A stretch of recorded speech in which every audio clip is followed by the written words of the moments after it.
On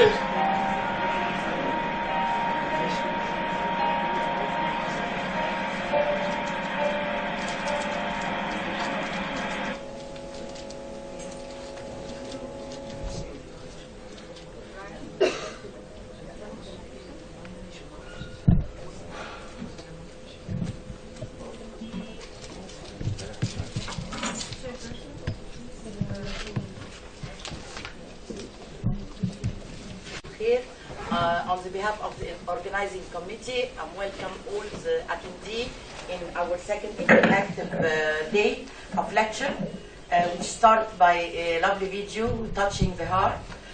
We want to listen to your lecture, to touch our brain. We will start by having the first talk, Airway Management and Tracheostomy Care. Mentioning tracheostomy is one of the procedures that is both challenging for patient and for the pediatrician or neonatologist and the professional. And it's a very big problem for us to think about tracheostomy and to start to think about weaning from tracheostomy, and wait to see your lecture. First, I would like to express my deepest gratitude for Professor Walid Farag, Professor of ENT, Pediatric Otolaryngoscopy, Laryngoscope. ENT is much easier. عين شمس يونيفرسيتي. الحقيقة هو دكتور وليد مدير المركز، وطبعا متخيلين كمية الصعوبات. ما فيش مرة كلمته ولجأت له عندي مشكلة إلا لما يعني حتى من غير ما اتكلم بيحلها بصراحه. مقدم لنا رحلات كتيره جدا، ولولا بصراحه ما كانش المؤتمر والورك شوب وصل للمستوى ده. يا رب ان شاء الله يكمل لغايه اخر اليوم على خير.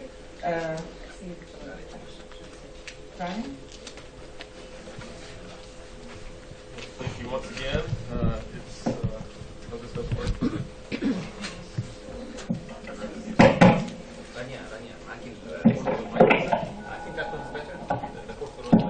I would actually rather use this one because I end up doing this, unfortunately. So the first time, right. Okay. So it's a pleasure once again to talk to you guys a little bit about airway management, and much of this is going to largely be a review for you, and so, but we'll go through. I'm actually going to hit this microphone. Ready. Okay.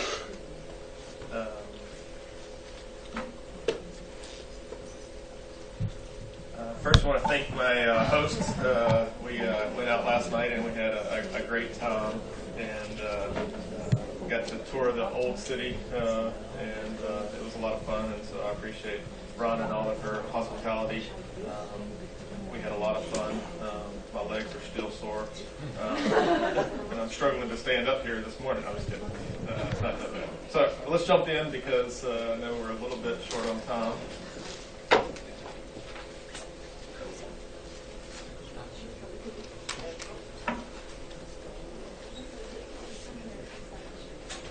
Or you can sit down there.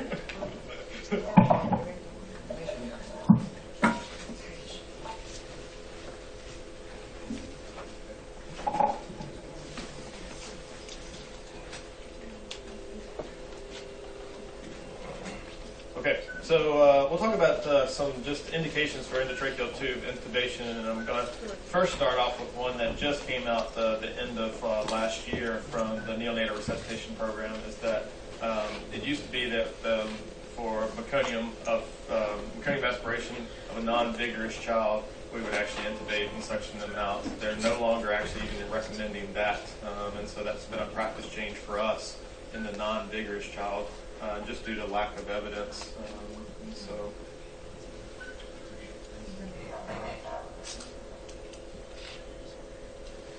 So when we talk about endotracheal tube intubation and equipment and supplies and those types of things, there's lots of things that we have to think about, lots of things that we need to have. Most of us have boxes or airway kits or parts in which we have all these different parameters, and some of the struggles that we have with keeping them clean, as you can imagine. So if you have a box of tubes and you only need a 2.5, you tend to go through the 3.0, the 3.5, and those types of things, maybe even with dirty gloves. And so one of the things that we've been looking at is trying to change that practice and actually having it laid out so that you can actually pick the one that you need and not have to rumble through a lot of other things. And so we tend to lay it out similar to the way it is here.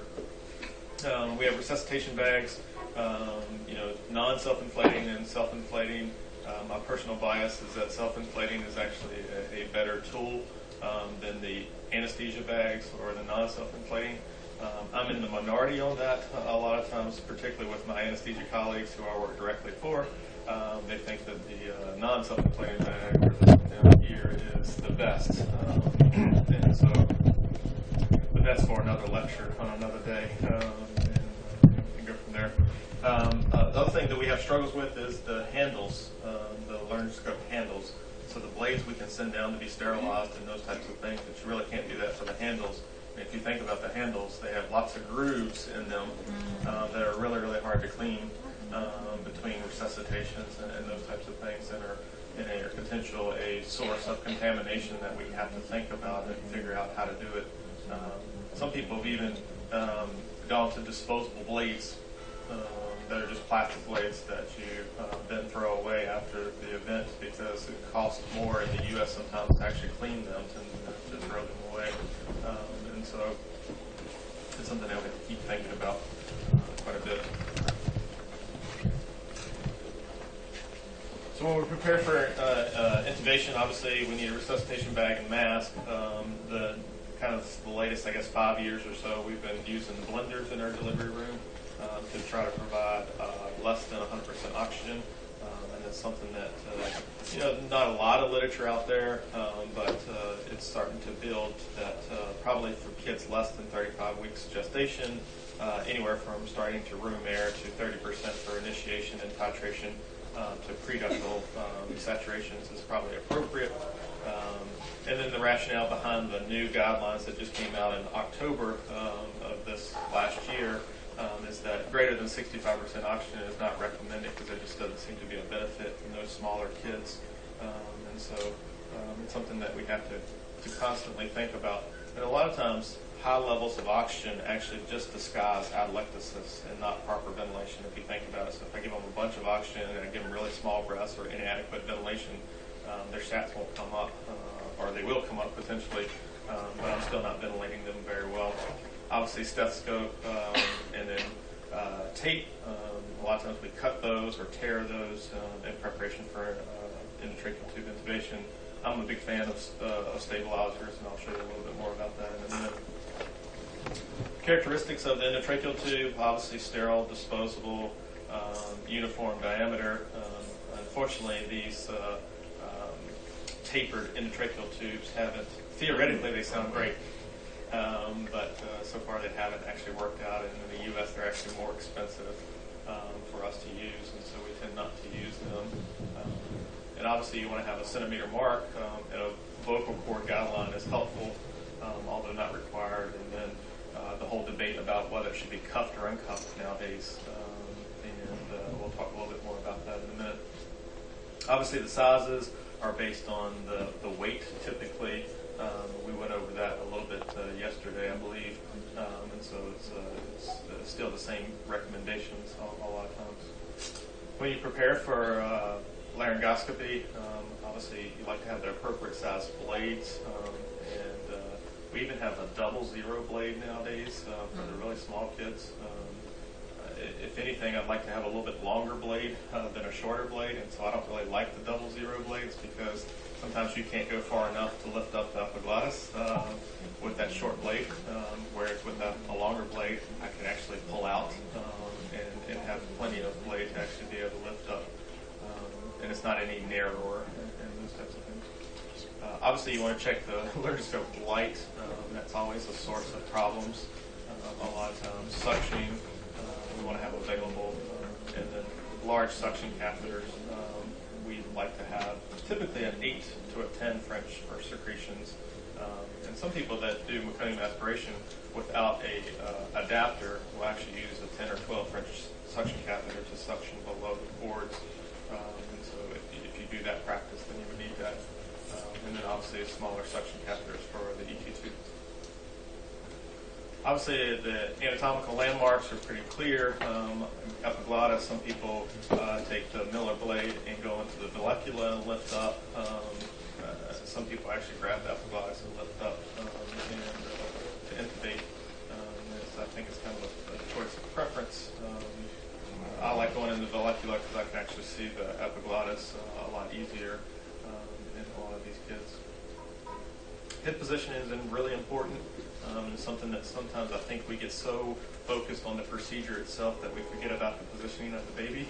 And it can just make your life a lot harder to try to intubate someone when they're laying on their side, basically, and you're still focusing on the airway, and you're not looking at the whole patient a lot of times. And so straightening them up, understanding, particularly the older kids, that their head is a large pivot point that can actually distort the airway.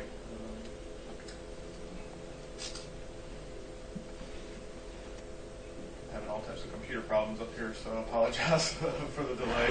The endotracheal tube, a lot of times if someone, a resident or a new fellow comes and they're holding it like what I call a meat hook, in other words, they're holding it like this, and they're going in there like that, a lot of times it makes me worry a little bit that they're actually going to torque the airway too much, and so it's more of a delicate type procedure, particularly in the extremely low birth weight patients.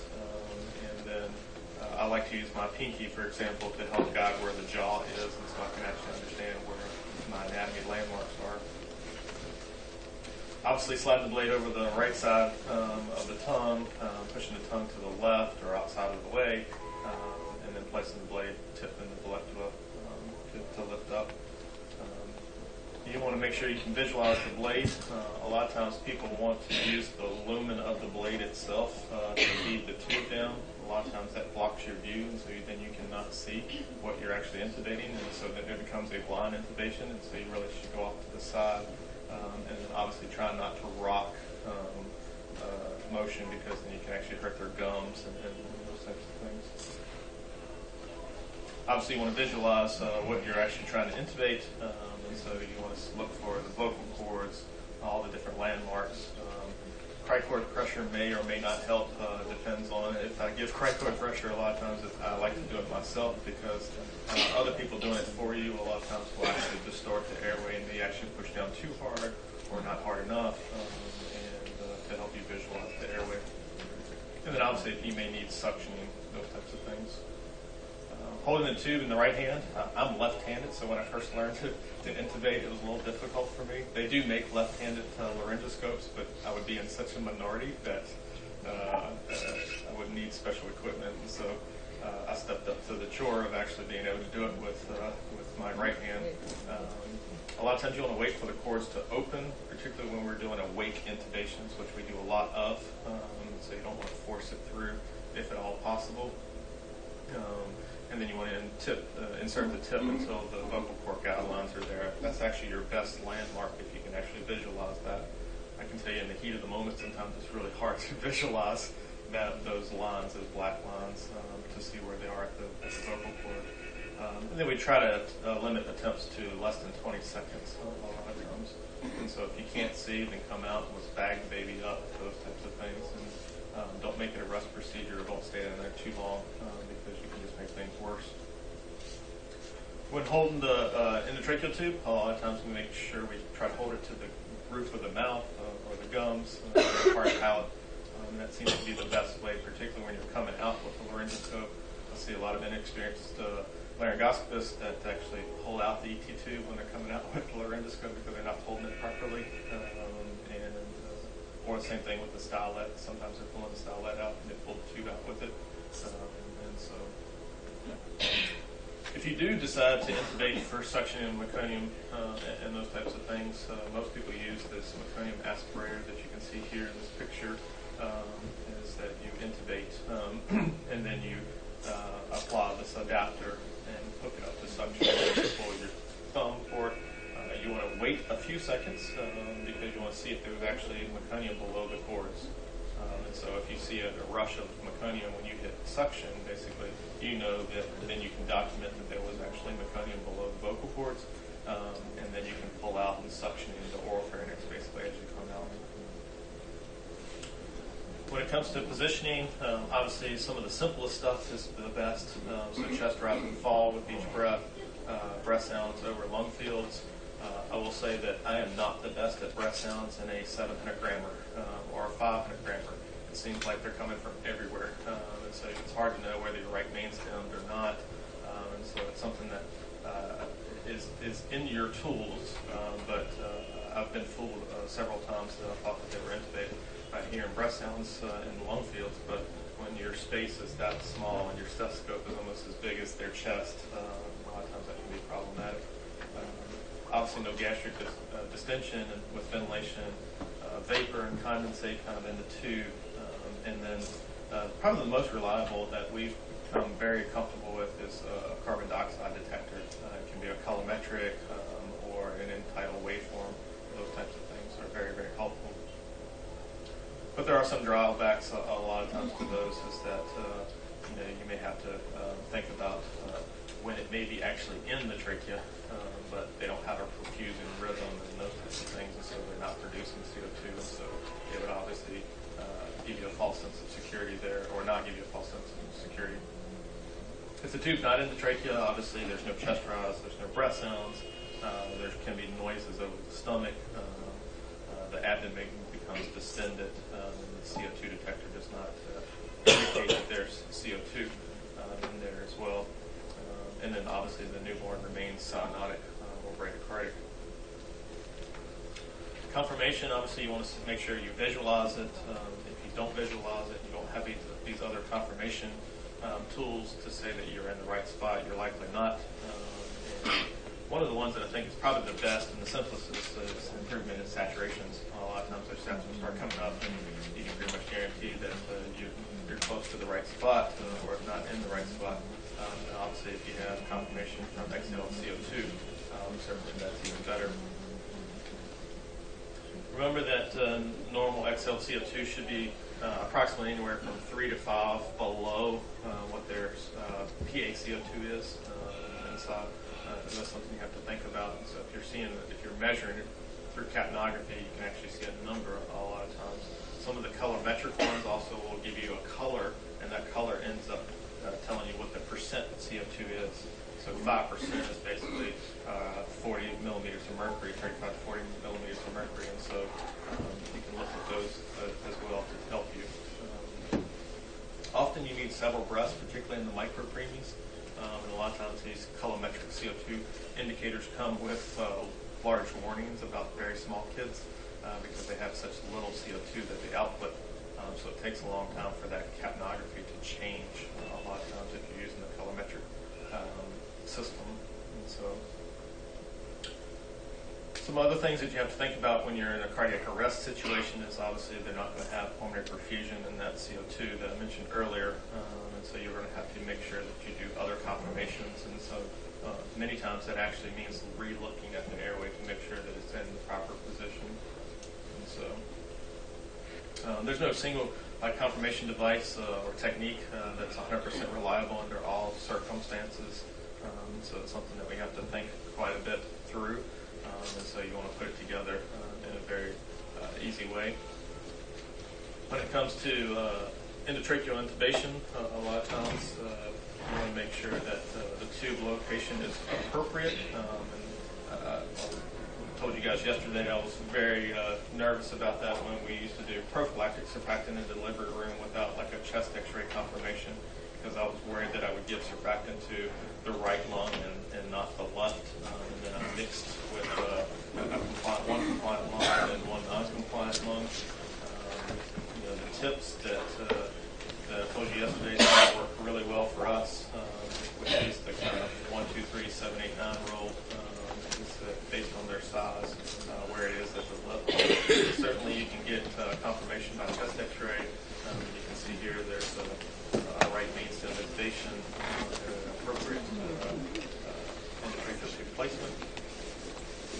These holders I told you I was going to mention a little bit about, I really like quite a bit, although most people aren't a fan of them.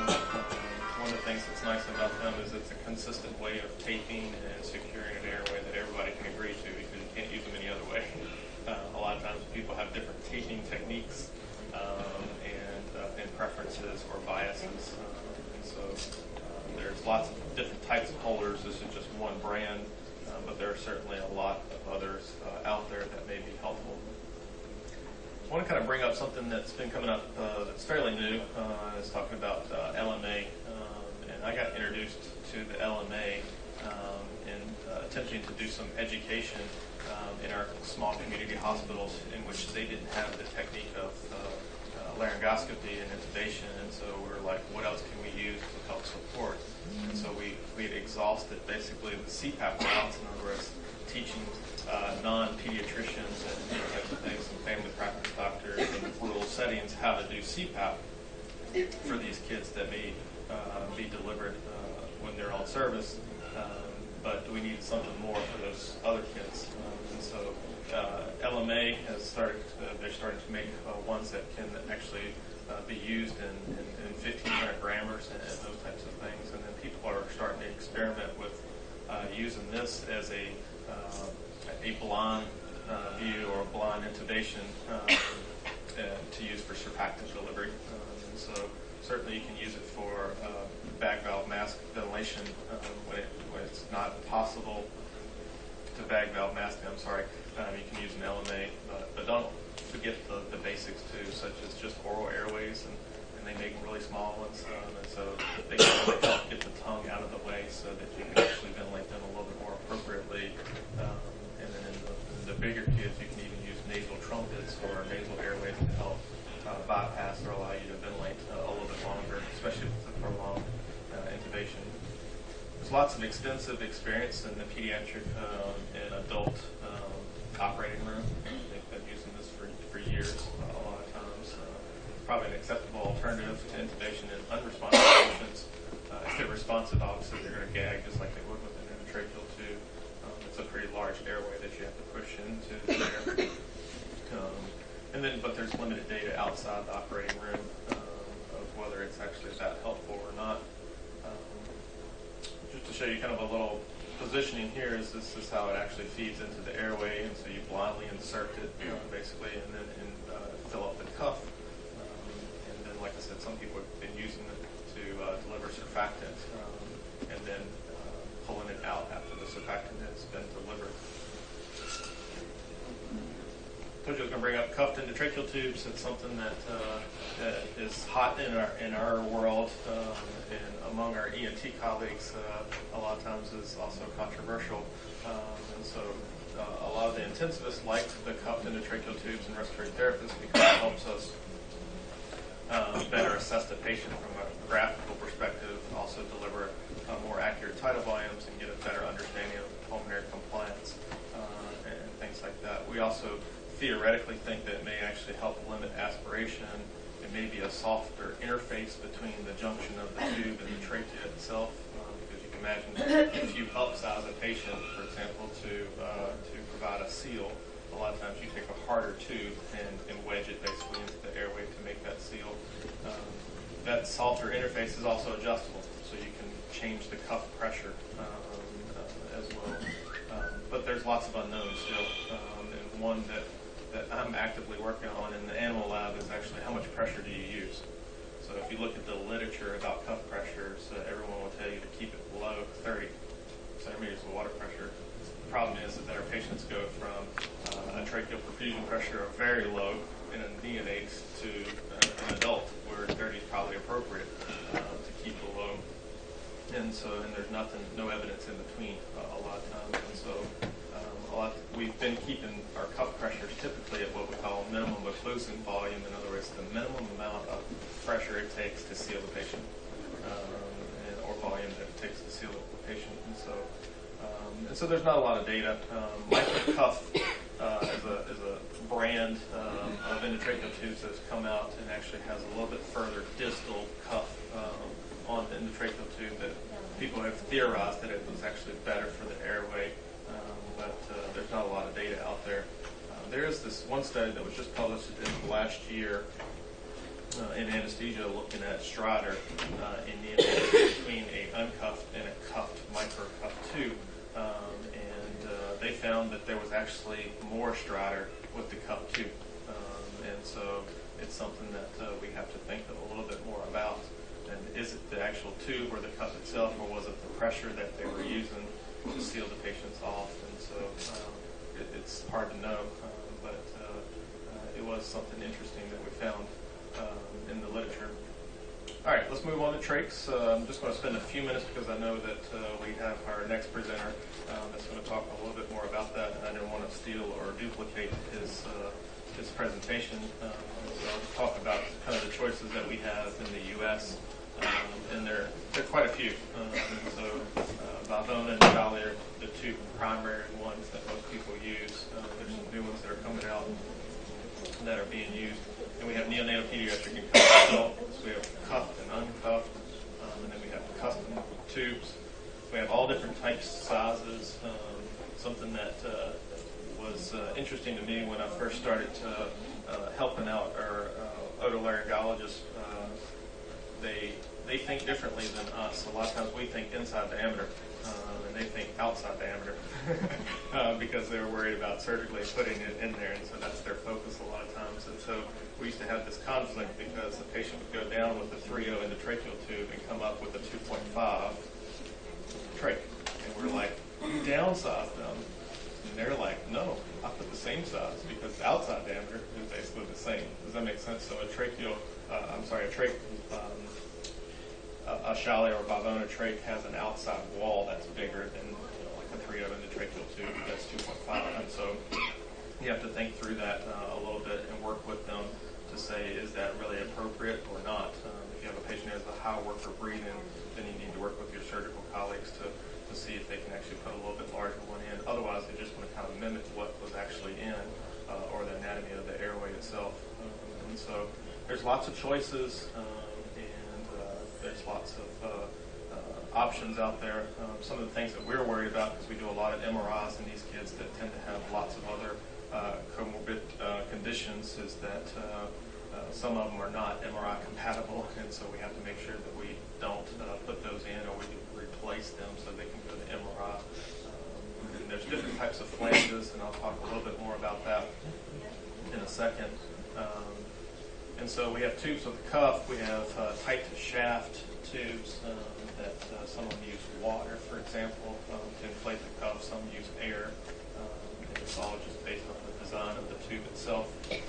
The water ones, obviously, you can't measure pressure, so it's a volume that you put in, and it's based on a lot of times manufacturer recommendations for minimum occlusion volume as well. And that concerns me a little bit because it's hard to know how much pressure is actually being exhibited onto the airway itself. We personally like the Valvona flex ends because a lot of our patients with the Shalleys have really short necks, and so they tend to have breakdown of skin right underneath their chin, and it tends to distort or push down on the trach itself and making the healing of the stoma a little bit more difficult. And so we tend to try to order these flex ends, and a lot of times they're not custom anymore. There's certain ones that you can get that aren't custom, and so that makes them a little bit cheaper. We do occasionally use the HyperFlex adjustable ones in conjunction with our ENT folks, because a lot of times we're not sure exactly how long they need to be before we order an expensive custom trach. We'll use this, and it has an adjustable flange, and so with bronchoscopy and those types of things, we can lower it or pull it out and then re-secure it, watch the child for a day or so. But after a couple days, this tube and the holder itself becomes a little bit problematic because it just doesn't hold as well after multiple changes. And so it's more of a temporary airway. Tracheostomy changes. This is a hot debate among our group in particular, is how often do you change it, and what are some of the issues with it. Traditionally, we used to change it just weekly, and then for education of parents, we would change it more frequently depending on their educational needs. a lot of times. And this is after the 5 to 7 days in which we keep it in after surgery. And the ENT surgeons do the first change typically for most of these patients. And so we have a couple other compounding factors, and you may actually have this as well, is that, for example, our Mass Health group for Massachusetts only allows one or monthly changes. And so if you come out with a policy that says you should change them every week, you won't get enough trachs to actually be able to do that a lot of times. It seems like the cleaning and reusing has fallen out of favor due to biofilms, because a lot of times the cleaning in of itself does not get the biofilm off. In other words, it's stuck there for a long period of time, and even if you were to take it out weekly and clean it, it's a problem. And so we have a couple of our ENT surgeons that are okay with the monthly change, and then we have a couple that want to definitely have it changed every week to try to eliminate biofilm, and they think that their outcomes are better because they use less antibiotics and have less infections because of that. And so I think the jury's still out. We're looking at some of their outcomes based on their practices. And so unfortunately, there's no consensus. If you look at like the American Thoracic Society on tracheostomy changes or anything like that, there seems to be no consensus out there. The practice of caregivers changed quite a bit, and some of the things that some of our folks think is if you change it more often, then there'll actually be less granulation tissue and less risk of infection. Plus, you get the parents in particular involved in changing them so that when an emergency comes up, they actually know how to do it and do it fairly proficiently. Whereas if you change it just monthly, it takes you months basically to gain that proficiency for an emergency that may come up in which they need to emergently change it out. And so there's some concerns that you may stretch the stoma and those types of things by multiple changes. I'm not sure if that's really true or not, but it's something that people have been concerned about. And I'll stop there for any questions that you guys may have.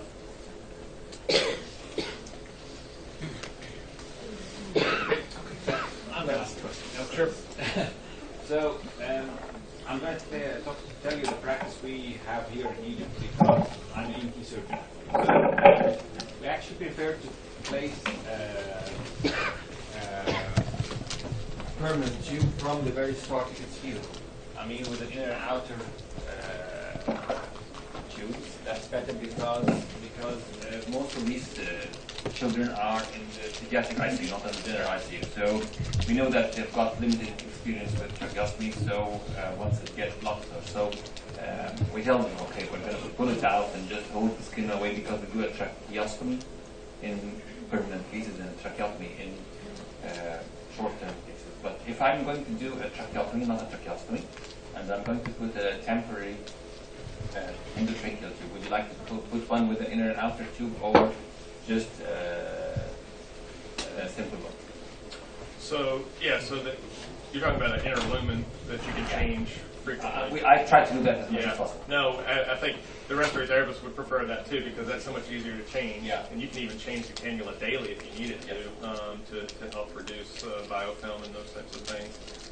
And then you only have to change the outer kind of once a month, once every couple months. And so I think we like that. I think there's limited size availability in the neonatal, and so that's a problem.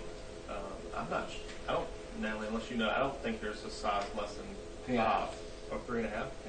Wow. We don't have that in the U.S. Yeah, we don't have that. No, we have here 3.5. In the United States, we don't have it, so it's not an option for us. I think we get it from India or something like that. Yeah, that's great. I wish we had that. Honestly, it would be much safer. Yeah, and especially like for our parents, because that's the debate among our ENT surgeons is that in fact, some of them have a practice that the first 3 months they make their parents change it weekly. Okay. Just to get them in the use of the habit of doing it on their own.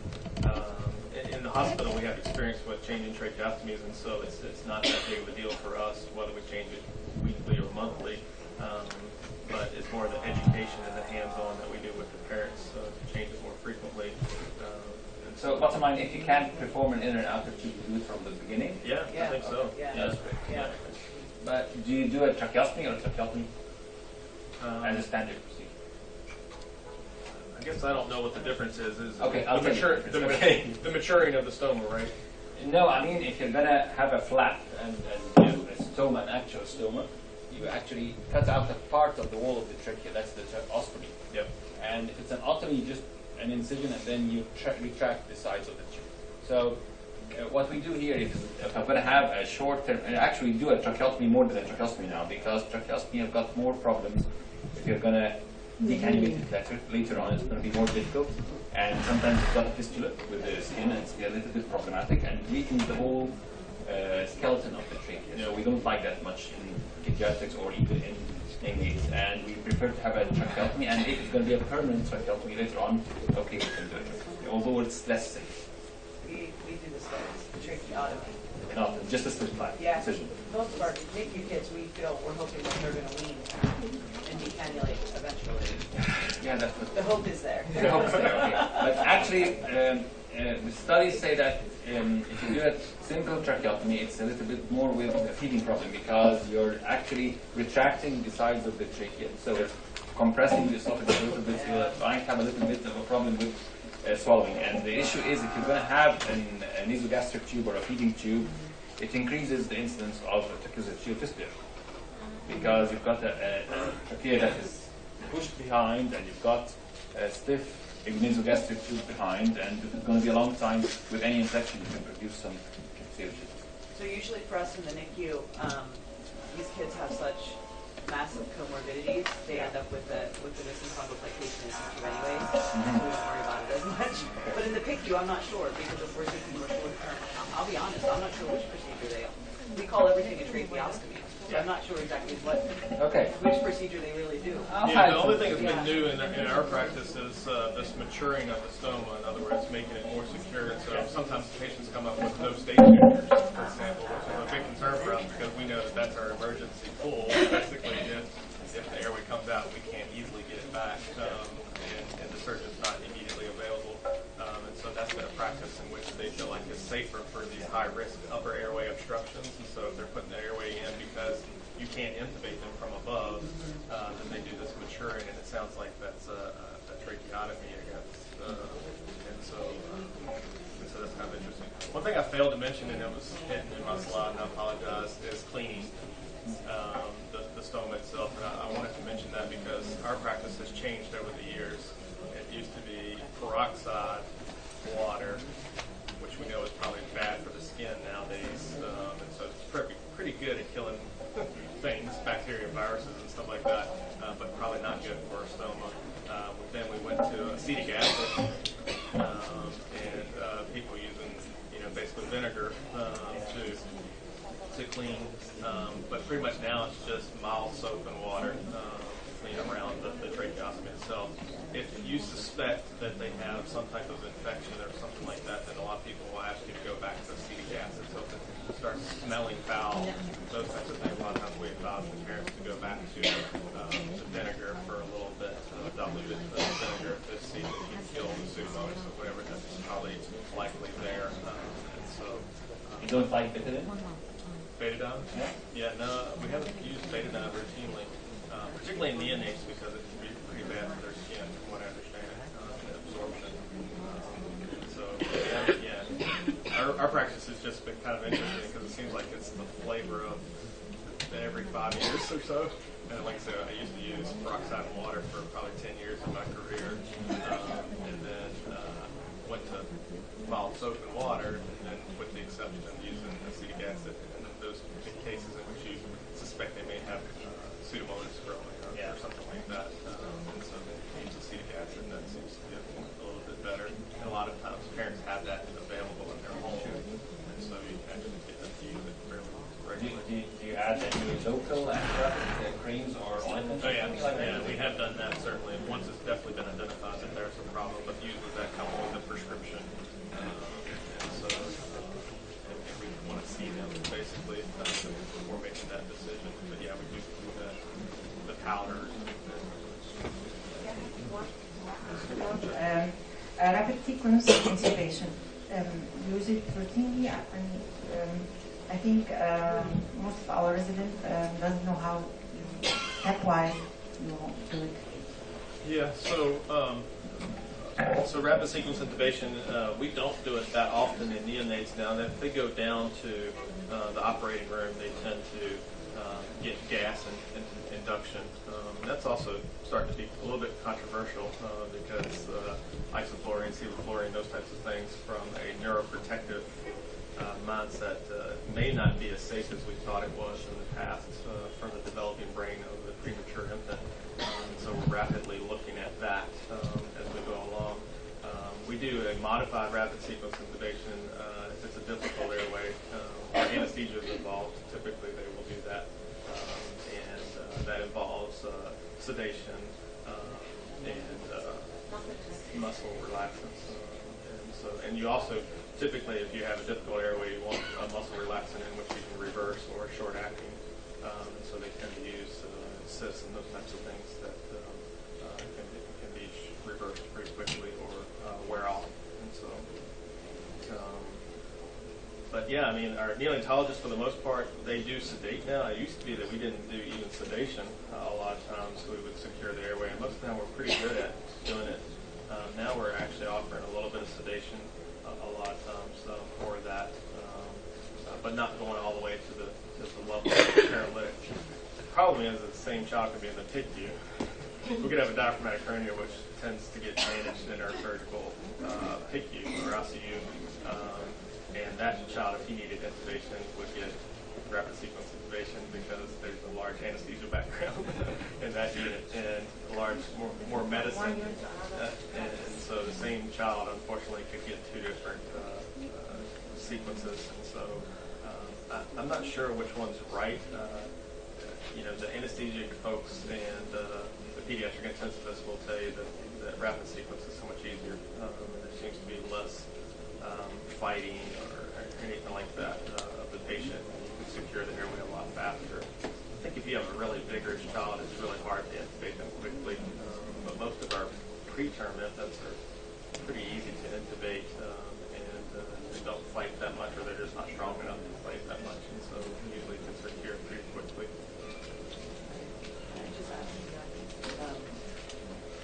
So I think, you know, as Brian said, they don't seem to struggle that much because they're small.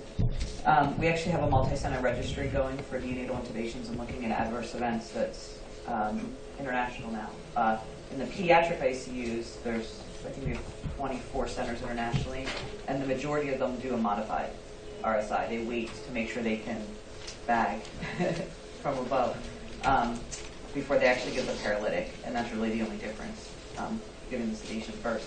And in neonatal ICUs, we're finding that most of the time only sedation is given.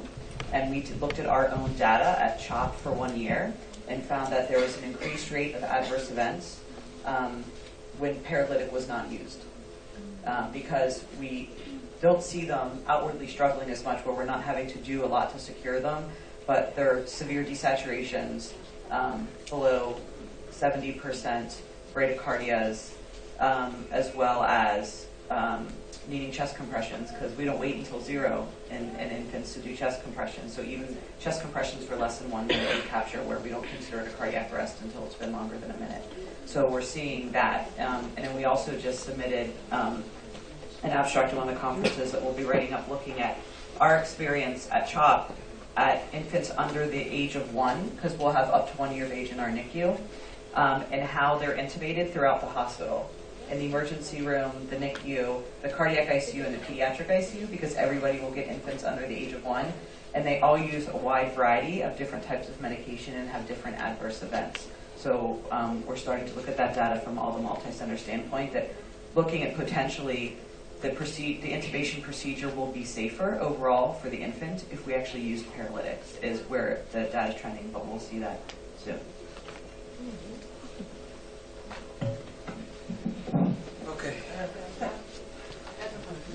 Okay. Thank you, Dr. Brian Walsh.